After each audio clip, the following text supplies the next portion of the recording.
Welcome back, everyone, to the Marketing for Speakers podcast. Today, I'm with Elaine Pasqua, a longtime friend, an amazing speaker, and she has just been in every niche imaginable.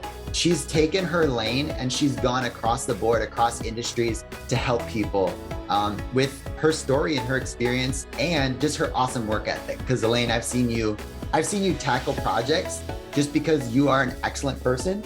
You're like, hey, I can help you. And I'll put in the work, in the hours, and you'll make something magnificent, and clients love you for it. So I'm excited to talk to you today about sales and marketing. Excellent. I'm happy to be here with you, Jake. Let's start. I would love to get to know you, more about your business. Pretend we're just meeting for the first time again. Give us an overview of what you do and kind of your unique value you bring to people. I have been a professional speaker for 25 years now, and I started speaking after my mom and stepdad died of AIDS-related complications. So this began as a passion and not as a way to make money. And I spoke for 2 years to anybody that wanted to learn about HIV and AIDS. And then I called a local college campus, Delaware Valley College, and I did a program for them. And the dean of students liked what I did, and he mentored me, and he got me on the national circuit. So from that point on, it just exploded, turned into a livelihood. And I started speaking at colleges and universities, but I recognized that students needed to learn about high-risk drinking, sexual assault, drug abuse, sexual health, responsible social media, so many other different issues that were confronting them. So I just broadened my research and my areas of expertise. And over that course of 25 years, I then expanded into different markets, because you can take a message and you can tailor it specifically for different people. So I then created a niche for working with collegiate athletes. And then I went on to working with professional athletes. So I've worked with 31 different teams across the NFL, the NBA, and Major League Baseball. I've worked with the military and doing training for their leaders and civilian population as well. And then I've also been doing work for businesses and doing programs on workplace relationships, healthy relationships, diversity, equity, and inclusion, healthy communication, sexual harassment, and workplace harassment. So that's been it in a nutshell. I love what I do. I'm president of National Speakers Association's Philadelphia chapter right now. So I've got a real passion for speaking and helping speakers just through the spoken word, helping people make a difference, impacting the world one speech at a time. Well, I can attest to that. I mean, when you came to my college campus and I reached out to you because I wanted to be a speaker, you were not selfish with your time. You would call me and you would answer my calls whenever I reached out to you.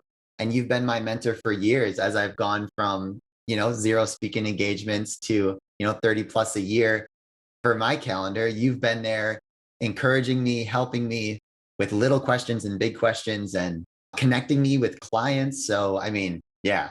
I can attest to everything you just said. Jake, it's sad. I think what we all need to do in life is remember those who helped us. And so we pay it forward. And so I will never forget those who I reached out to. I was a complete stranger, and they were very open and welcoming and generous with their time. And we see a lot of times now speakers are trying to make money off of other people. And, yes, I would like to maybe do some paid workshops eventually, but when your dean of students came to me and said, I have a student that wants to ask you a couple questions. Are you okay with that?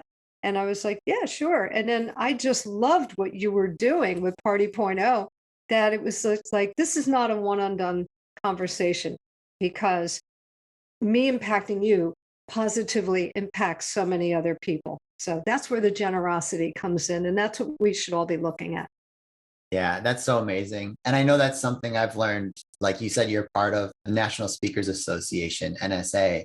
And what I loved about the mission is just the idea that we're not competing for clients and work. There is an abundance of opportunity out there. There's not enough speakers to fill it. No. There's room for all of us to positively impact people and refer each other business and develop products that work with each other. There's just so much opportunity out there. Yeah, it's wonderful. And some people are competitive. I mean, I've had some experience with some speakers that are not very kind and not very nice, not through NSA, but this was through other associations that I worked with through the college circuit. But, they've got to sleep with themselves at night and their lack of values and generosity.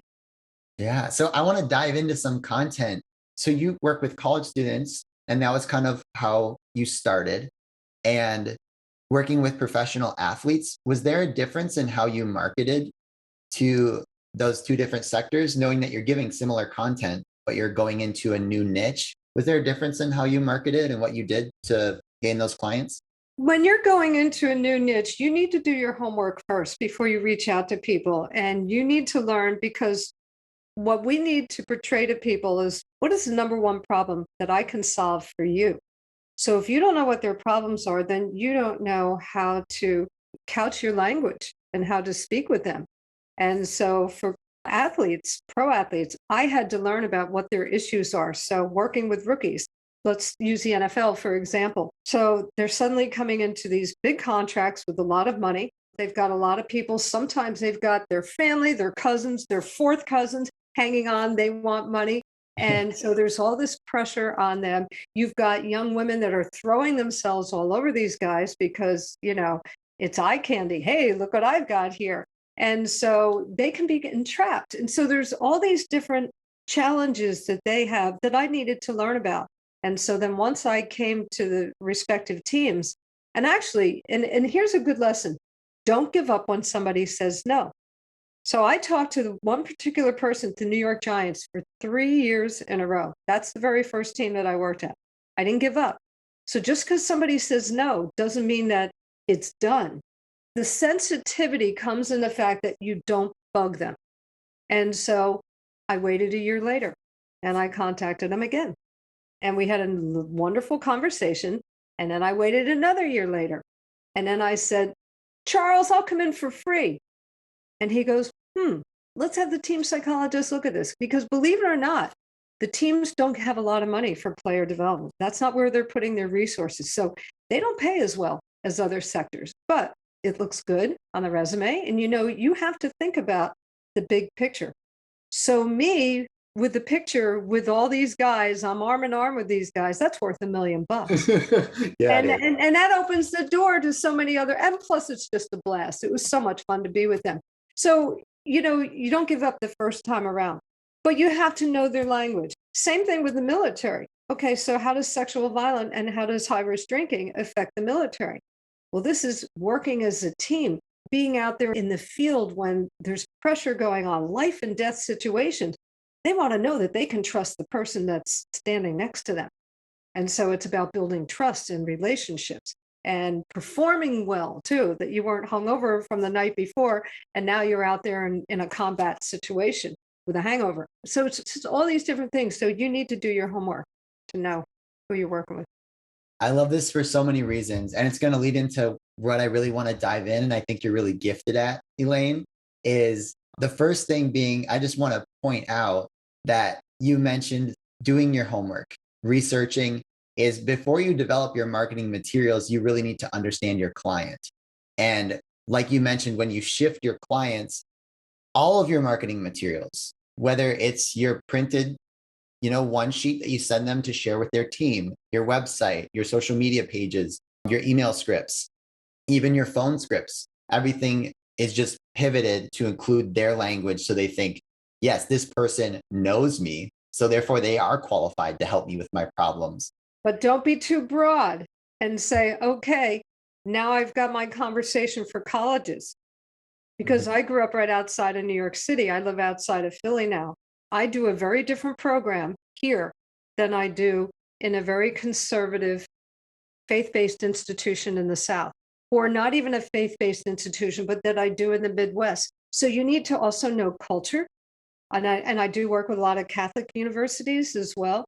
So you have to come in and be respectful of their mission and not come in and say, well, I'm going to blow this all up and I'm going to do what I want to do. You're sort of a mouthpiece for them. And you don't want to get other people, fired because you were a little too crazy. So. Yes. And I'm sure after you did work for one of those Catholic universities and you learned what they needed, it was a lot easier than to go to other Catholic universities and kind of speak their language, correct? Yes, and even Catholic universities are different because the Jesuits are a little bit more liberal than other Catholic universities. So you really have to have a specific conversation with each one. Now, for me, it's different because I talk about sex. So that you're walking on eggshells a lot of times. And so Yeah. can I talk about condoms? Can I not talk about condoms? I had one very conservative Christian college down in Florida say, we don't even want you using the word drink because it has the same connotation of alcohol. I was instructed to use the word beverage. I was like, I'll do that for you. You know, you are paying me. I will do this for you, whatever you feel that you need to have me do. So you have to be Wow. willing to be flexible. Yes. Wow. The next thing I'm thinking is you told us a story about how you called someone at the New York Giants for 3 years. And I really want to dive into that because you are like the queen of the phone. I view you as that. Yes, pick it up, call, build relationships. And I know for a lot of people that's scary. So I'm curious, you said don't bother them, but you're calling once a year. Is how do you open up a conversation on the phone and then do you get permission to call back in a year or how do you balance that? I'm not bugging you, but I'm saying Mm, persistence. yeah, and I do want to say something about calling because this is generational. So my generation, we're comfortable with calling. And I'm seeing the millennial generation, Gen Z, they're texting, texting, texting. You don't have those same comfort levels and skills, but it's crucial. And I think it's hurting you because you don't do it. Because people are getting so inundated with emails delete, delete, delete, delete. So my goal in calling somebody is to immediately establish a relationship. So now you're memorable. And what you like to do is you can literally hear a person smiling as they're hanging up. And that's important that you touch them and you start connecting in certain ways and going, you get to know each other. And so that's really important. What I do say to people when I call, like I spoke with somebody this morning who's new at a campus that I've worked at for years. And now I'm sort of not coming in because this individual doesn't know me. So I have to introduce myself. I just say, hi, I'm Elaine Pasqua. I'm a professional speaker. I cover these topics. Are you looking to do this semester? Now, for this conversation this morning, it was a little different because I said, I have been at this campus for so long, and the person at your sister campus had spoken to you about me. But usually tell them who I am, what I do, and sometimes you can hear whether they're relaxed and they're ready for a call, and you'll hear that they don't want anything to do with this right now. And you can just say, is this a bad time? Can I call you back another time? Or if you can just tell they're not into it at all, can I send you an email? What's your email address? If you go cold calling with emails now, people are deleting. Now, some people are good and they answer, but not as many as we used to see. So that's what you do. And you talk about what problems, again, it's not about you. And that has changed dramatically. Because when I first started speaking at colleges, 1997, it was more of the promotional material used to be about so many awards and this and that and so many campuses. And the trends are changing. So you need to change with the trends. So now the trends are changing. What kind of return on investment will you get? What will my money buy? What are you going to do to solve my problem? Are you aware of my problems? And the good thing about being on the phone, and this is why my career has lasted as long as it did, it has allowed me to to remain, not become, remain relevant because things have changed dramatically over the years. So I'll ask them, what are your biggest concerns right now? I talked to a campus the other day and they said, our biggest concern right now are the levels of anxiety and depression that we're seeing with these students, especially coming back after COVID. They're really struggling to socialize. So I can address that for them. Yeah. So Wow. conversations are crucial. Yeah, I love that you build relationships over the phone. You start with something that it stands out because as you mentioned, people are being flooded with ads and emails. So you stand out, they hear your voice. Hopefully you can show that you care by is this a good time? Things like that you mentioned, how you respond to them on the phone. And then one thing that I know about your career as well is that you're just great at building relationships. So your clients become your friends whenever I'm talking with you, we catch up on the phone. It's, oh, I'm at dinner with this person. They're this person at this university. um, and I mean, maybe you can brag a little bit on what is your longest standing client, and then maybe some relationships. How can people build relationships like that? Well, I do want to throw in one caveat, too, I'll say.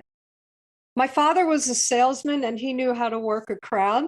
And so I had this incredible role model because Tony Pasqua went everywhere. And you would stand online, like, at Disney World or something. And by the time you got in, you knew everybody's life story. And so, and my aunts and uncles, my dad passed away when I was 22, but my aunts and uncles have said, you were the most like your father of the three kids. So that was important. But I like people. So it's easy for me. Not everybody is outgoing. Jeff calls me, my husband calls me pathologically social. He's, I'll throw that in there. So anyway, I just think it's important. So long-term clients, Fordham University, Villanova. Fordham University, I was just there a couple of weeks ago, the Lincoln Center campus, 21 years at that campus now. And it's like family to me. So the person who hires me has become a good friend. He was running or helping co-run the Chelsea Music Festival a couple of years ago. My husband and I made it a point to go in and be supportive of that. We have invited him and his partner to come out here. My contact at Villanova, before COVID, I have been with them for 19 years. And the woman that's hiring me there, she's been there for 10 years. And so she ended up comping us tickets to a basketball game, but we made it a point to take her out to dinner before the game. Somebody else who used to work at Fordham has been to other places.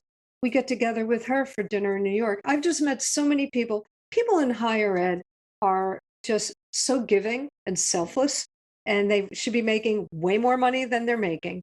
And so I have just met so many people whom I really, really love. I've got some people that this gentleman at the University of Arkansas Athletics, he calls me and wishes me a happy birthday every year. And I call him and wish him a happy birthday every year. Roger and I love him dearly. We're like this. So a lot of speakers will just go to a hotel room and they will just stay in the hotel room and they'll relax or they'll work on other work. I'd rather be on campus and I'd rather be around people. I always ask to have dinner with the people that are bringing me in because I learn more about them. And I learn and I meet them. I spoke at the Coast Guard Academy a couple of weeks ago, and the woman who hired me, we ended up being like sisters by the time we were done. And now they want to bring me back. But I fell in love with her. And we just connected on so many different levels. We had dinner together twice because I was there for 2 days. And that time is just priceless. So if you can build that in with your clients to personally get to know people, as I said, it's priceless. That is so cool. And I think of it from a kind of a nerdy level, like a marketing budgeting standpoint. And I'm thinking, wow, what a better use of your marketing funds than to set aside an extra $75 to bring your client and you on a fancy dinner, even, or a few clients to not that fancy of a dinner. Right. And make that person someone who loves you, who refers you, who brings you back, and who you can count on to be there whenever you need something, whether it's, market research on that niche, running something by them of a new idea, or, the money-making ones we mentioned before of referrals and new speaking engagements. You go the extra mile. And I'll put it out there. I don't pay for all the dinners. A lot of times they have it in their budget to pay for mine, but I just say, can we have dinner together? Right. So, That's a win. I don't want to make it sound like that I'm doing that all the time, but you go the extra mile. I had a campus that wants to bring me in, and they had a very uncomfortable situation at Welcome Week with their students, and they want to bring me in to sort of smooth this over. And they want to get a certain certification that the kids can get credits for this, but it has to go past the professors. I offered to help write it. And I spent about an hour yesterday working on that for them, to just insert some language that might make it a little bit more appealing. So we'll get approved. Just taking it that little extra. I always tell people, you've been loyal to me, I'm going to be loyal to you. And it's about, again, relationships. And that's how you get your repeat business too. But I'm not doing it for business. It's just inherently who I am. So my mother raised me well. I see that. I see that for sure. Awesome. Well, I would love to end by letting people know how they can contact you, learn more about your business. And then also, too, I know that you're a big part of NSA in Philadelphia, and I don't think you even have to live in Philadelphia to join. I don't know if that's true. But if you want to tell us about that as well. Well, National Speakers Association has been an amazing organization. It's a happy family. It's a supportive family. It's a generous family. I was in one group yesterday meeting, and they were asking, what do you feel your benefits have been from NSA? And everybody invariably said the relationships. That's where we have gained our value because everybody is so generous. So I am now the president of NSA Philadelphia. That just began on July 1st. Anybody can join our chapter as an associate member, or you don't even have to join, but you can go to our website, nsaphiladelphia.org, and you can see all of the events that we have coming up. We're doing a combination of live events, and we're doing a number of virtual events. We even have a digital vault. So for a non-member for $147, you have access to recordings from all of the programs that we've done over the last 2 years. So it's over 25 hours of content right at your fingertips. You can watch it whenever you want, and you can watch it as many times as you want. But we've got some really great programs coming up. We had our first live meeting last week, and it was wonderful to be together again. So that's it. And if anybody ever wants to reach out to me, you can get me at Elaine Pasqua, and that's P as in Peter, A, S as in Sam, QUA.com. So Elaine at ElainePasqua.com. I'm on Instagram, I'm on LinkedIn, I'm on Twitter. We don't get along, me and Twitter. I put out a tweet and one person responds if I'm lucky. And I'm on Facebook too. So I can be reached all those different ways.